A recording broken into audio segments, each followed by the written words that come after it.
View guys, দেখো, view দেখো। এই কারণে আসলে কিন্তু আমি এই কুয়াকাটাতে মাঝে মধ্যে এসে থাকি। কারণ এই যে সাগরটা, এই সাগরের পাড়ে তুমি যদি দাঁড়াও একটু, জাস্ট দাঁড়াতে হবে এভাবে, তোমার এমন একটা মুহূর্ত, অনেক কিছু মনে পড়বে।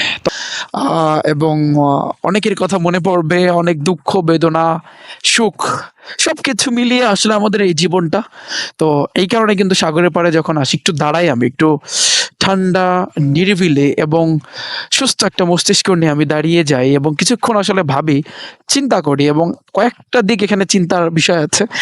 পয়েন্ট নাম্বার ওয়ান, আল্লাহ তালার কি সৃষ্টি দেখো, view, this is the view, কুয়াকাটার ভিউ। কক্সেস বাজারের সেম তোমরা ভিউ পাবা। তো যারা কুয়াকাটাতে আসবা অবশ্যই অনেক কিছু ফিল করতে পারবা। বাইক রাইড দিয়ে যারা আসবা তো তারা অনেক মজা পাবা।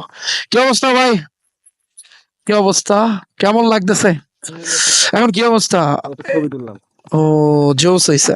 আচ্ছা, একটা ছবি তোলেন আমার। দেখি ফোনটা, আমার ফোনটা আমার ওই হনারটা বের করেন, এবং একটা অ্যাঙ্গেলের ছবি তুলবেন যেন ওই সূর্যি মামাটাকে আসলে উঠে, হ্যাঁ। আচ্ছা, দেখি আসলে ছবিটা আসলে কেমন হয়, ভাই আমার কিরকম ছবি তুইলা দেয়, এটাই দেখার বিষয়। আর একটু সামনে যাই। আহ ও সুবহান আল্লাহ, সবকিছু মিলিয়ে আমি একটু বন্ধ করি এখন।